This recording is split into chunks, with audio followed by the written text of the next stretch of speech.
Hi dears, എല്ലാവർക്കും Lyman ചില്ലീസിലേക്ക് വീണ്ടും സ്വാഗതം. അപ്പോൾ ഇന്നത്തെ റെസിപ്പി എന്താണെന്നുള്ളത് നിങ്ങൾക്ക് തംബ്നെയിൽ കണ്ടപ്പോഴേ മനസ്സിലായിട്ടുണ്ടാവും അല്ലേ? അപ്പോൾ അമൃതം പൊടി കൊണ്ട് നമുക്ക് ഒരുപാട് പലഹാരങ്ങൾ ഉണ്ടാക്കാനാവും. അപ്പോൾ ഈ ഒരു പലഹാരം നമ്മളൊക്കെ വിചാരിക്കുന്നതിനേക്കാളും ഒരുപാട് ടേസ്റ്റുള്ള ഒന്നാണ്. ഇതുവരെ ഞാൻ അമൃതം പൊടി ഉണ്ടാക്കിയതിലൊക്കെ വെച്ചിട്ട് എനിക്ക് ഏറ്റവും ടേസ്റ്റ് തോന്നിയൊരു പലഹാരമാണിത്. നിങ്ങൾ ഈ രീതിയിൽ ഇതുവരെ ഉണ്ടാക്കിയിട്ടില്ലെങ്കിൽ ഒട്ടും സമയം കളയണ്ട, ഇപ്പോൾ തന്നെ നിങ്ങൾ ഉണ്ടാക്കി നോക്കണം. അത്രയ്ക്കും ടേസ്റ്റാണ്.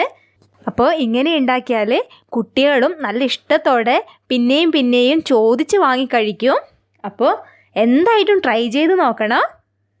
അതിനു മുൻപേ നിങ്ങൾ ഈ ചാനൽ ആദ്യമായിട്ടാണ് കാണുന്നതെങ്കിൽ സബ്സ്ക്രൈബ് ചെയ്യാൻ വേണ്ടി മറക്കരുത്. അതിനായിട്ട് വീഡിയോയുടെ താഴെയുള്ള റെഡ് കളറുള്ള സബ്സ്ക്രൈബ് ബട്ടണിൽ ക്ലിക്ക് ചെയ്യുക. അതിൻ്റെ തൊട്ടടുത്ത് തന്നെ ഒരു ബെല്ലൈക്കൺ വരും. അതിൽ ഓൾ എന്നുള്ള ഓപ്ഷൻ സെലക്ട് ചെയ്താൽ ഞാൻ നല്ല വീഡിയോസ് ഇടുമ്പോൾ നിങ്ങൾക്കത് മിസ്സാവാതെ കാണാൻ പറ്റും. അപ്പോൾ നമുക്ക് വീഡിയോയിലേക്ക് പോവാം. ഇതിനായിട്ട് മെയിനായി വേണ്ടത് അമൃതം പൊടി തന്നെയാണ്. അപ്പോൾ ഞാനിവിടെ 1 കപ്പ് അമൃതം പൊടിയാണ് എടുത്തിട്ടുള്ളത്. നിങ്ങൾക്ക് കുറച്ചധികം വേണമെന്നുണ്ടെങ്കിൽ ഞാനിതിൽ പറയുന്ന അളവുകളെല്ലാം കൂട്ടിയെടുത്താൽ മതി. ഇതിന് അധികം കുറേ ഇൻഗ്രീഡിയൻസ് ഒന്നും ആവശ്യമില്ല. ആകെ 3 ചേരുവകൾ വെച്ചിട്ടാണ് നമ്മളിത് ഉണ്ടാക്കിയെടുക്കാൻ പോകുന്നത്. അപ്പോൾ ഈ പലഹാരം നമുക്ക് ഈസി ആയിട്ട് പെട്ടെന്ന് തന്നെ ഉണ്ടാക്കിയെടുക്കാൻ പറ്റും. വീട്ടിലുള്ള ചേരുവകൾ വെച്ചിട്ട് തന്നെ നമുക്കിത് ഉണ്ടാക്കിയെടുക്കാം. ആദ്യം തന്നെ നമുക്ക് ഈ അമൃതം പൊടി കുഴച്ചെടുക്കണം. അതിനായിട്ട് ചൂടുവെള്ളം തിളപ്പിച്ചതിന് ശേഷം അതിലേക്ക് പൊടിയിട്ട് വാട്ടിയെടുക്കുകയാണ് ചെയ്യേണ്ടത്. അപ്പോൾ അതിനായിട്ട് ഞാനിവിടെ ഒരു പാത്രത്തിലേക്ക് വെള്ളം ഒഴിച്ചു കൊടുക്കുകയാണ്.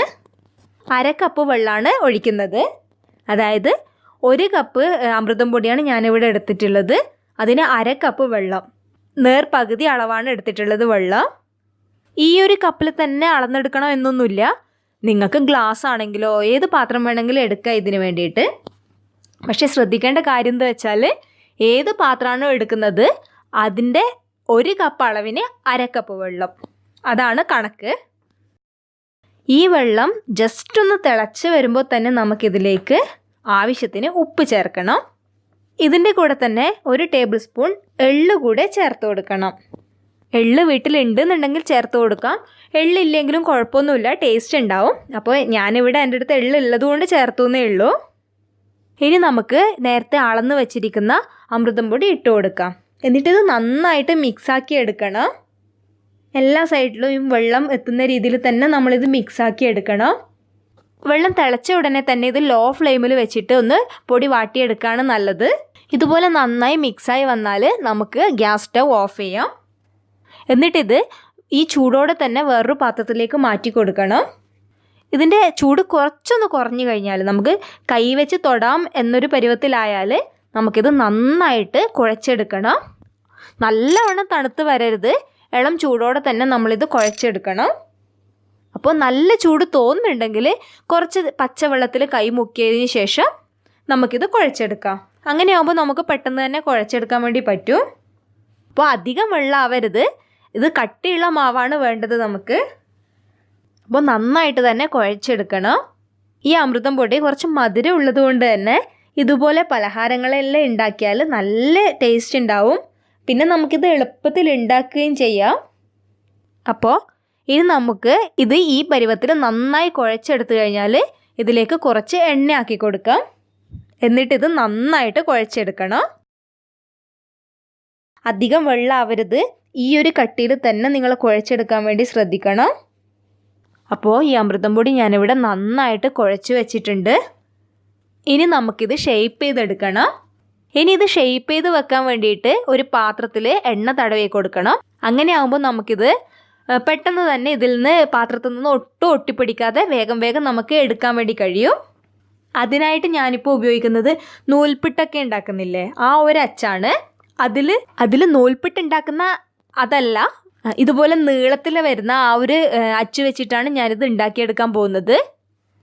അപ്പോൾ ഇങ്ങനെ ഷേപ്പ് ചെയ്തെടുക്കുമ്പോൾ നമുക്ക് പെട്ടെന്ന് ഷേപ്പായി കിട്ടും. ഇത് കുറച്ച് കറക്കിയതിന് ശേഷം കണക്കായ ലെങ്ത് ആവുമ്പോൾ നമ്മളിതൊന്ന് കൈവച്ചിട്ട് കട്ട് ചെയ്ത് കൊടുക്കാം. അതല്ല എന്നുണ്ടെങ്കിൽ നിങ്ങൾക്ക് ഇത് വലിയ ഉരുളയാക്കിയിട്ട് ഇത് നന്നായി നേരിയതായി പരത്തിയെടുത്തതിന് ശേഷം ഇങ്ങനെ കത്തി വെച്ചിട്ട് ചെറുതായി മുറിച്ചെടുക്കുകയും ചെയ്യാം. അപ്പോൾ ഇതാണ് കുറച്ചുകൂടി എളുപ്പമായിട്ട് എനിക്ക് തോന്നിയിട്ടുള്ളത്. ഒട്ടും കട്ടിയില്ലാതെ തന്നെ നേരിയതായി പരത്തിയതിന് ശേഷം വേണം നമ്മൾ ഈ ഒരു ഷേപ്പിൽ കട്ട് ചെയ്തെടുക്കാൻ വേണ്ടിയിട്ട്. അതല്ലാന്നുണ്ടെങ്കിൽ ഇങ്ങനെ ചെയ്തെടുത്താലും മതി. അപ്പോൾ നമുക്ക് ഈസി ആയിട്ട് ഇത് ഷേപ്പ് ചെയ്തെടുക്കാം. അപ്പോൾ അതുപോലെ നമുക്ക് കുറച്ചധികം ഉണ്ടാക്കിയെടുക്കണം. ഈ ഒരു വലുപ്പത്തിലാണ് ഞാനിവിടെ കട്ട് ചെയ്തെടുത്തിട്ടുള്ളത്.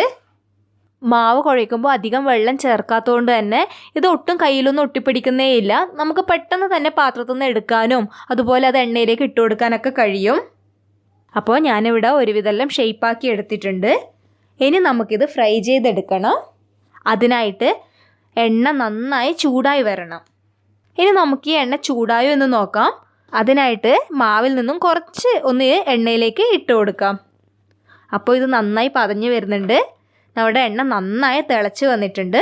ഇനി നമുക്ക് ഷേപ്പ് ചെയ്ത് വെച്ചത് ഇതിലേക്ക് ഇട്ട് കൊടുക്കാം. ഇത് എണ്ണയിലേക്ക് ഇട്ട ഉടനെ തന്നെ ഇളക്കി കൊടുക്കരുത്. കുറച്ച് സമയം അതൊന്ന് ചൂടായതിന് ശേഷം മാത്രമേ നമ്മളിത് ഇളക്കി കൊടുക്കാൻ പാടുള്ളൂ. എണ്ണയിലേക്ക് ഇട്ട ഉടനെ തന്നെ ഇളക്കിയാൽ ഇതൊക്കെ പൊട്ടി പോവും. അതുകൊണ്ട് കുറച്ച് സമയം കഴിഞ്ഞതിന് ശേഷം മാത്രം നിങ്ങൾ ഇളക്കി കൊടുക്കണം. പിന്നെ പ്രത്യേകം ശ്രദ്ധിക്കേണ്ട കാര്യം, ഹൈ ഫ്ലെയിമിൽ വെച്ചിട്ട് വേണം നമ്മൾ ഇത് എണ്ണയിലേക്ക് ഇട്ട് കൊടുക്കാൻ വേണ്ടിയിട്ടും. ഈ അമൃതം പൊടി മധുരം ഉള്ളതുകൊണ്ട് തന്നെ ഇങ്ങനെ പൊരിച്ചെടുക്കുമ്പോൾ കുട്ടികൾക്കൊക്കെ ഒരുപാട് ഇഷ്ടമാവും. അപ്പോൾ അമൃതം പൊടി ഒട്ടും കഴിക്കാത്ത കുട്ടികൾ പോലും ഇങ്ങനെ ഉണ്ടാക്കിയാൽ എന്തായിട്ടും കഴിക്കും. നിങ്ങൾ എന്തായിട്ട് ഇതുപോലെ ഒന്ന് ട്രൈ ചെയ്ത് നോക്കണം. മാവ് നല്ല കട്ടിയുള്ളത് കൊണ്ട് തന്നെ നമുക്ക് അധികം എണ്ണ കുടിക്കാതെ ഈ പലഹാരം ഉണ്ടാക്കിയെടുക്കുകയും ചെയ്യാം. അങ്ങനെ ആവുമ്പോൾ മുതിർന്നവർക്കും ഇത് കഴിക്കാം. നമുക്ക് എളുപ്പത്തിൽ വീട്ടിൽ ഉണ്ടാക്കിയെടുക്കാൻ പറ്റുന്നതാവുമ്പോൾ നമുക്ക് വൈകുന്നേരമൊക്കെ ചായയുടെ കൂടെയൊക്കെ കുട്ടികൾക്ക് കൊടുക്കാനും കഴിയും. അപ്പോൾ അത് ഹെവി ആയിട്ട് നിൽക്കുകയും ചെയ്യും. അപ്പോൾ ഇതിൻ്റെ കളറൊക്കെ മാറി വരുന്നത് വരെയാണ് നമ്മളിത് ഫ്രൈ ചെയ്തെടുക്കേണ്ടത്. അധികം ഡാർക്ക് കളറാവാൻ പാടില്ല.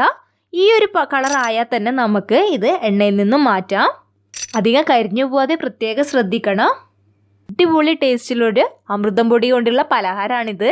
എല്ലാവരും എന്തായിട്ടും ട്രൈ ചെയ്ത് നോക്കിയിട്ട് കമൻറ്റ് ബോക്സിൽ നിങ്ങളുടെ അഭിപ്രായം പറയാൻ മറക്കരുത്. അപ്പോൾ വീഡിയോ ഇഷ്ടപ്പെട്ടിട്ടുണ്ടെങ്കിൽ ലൈക്ക് ചെയ്യാനും മറക്കരുത്.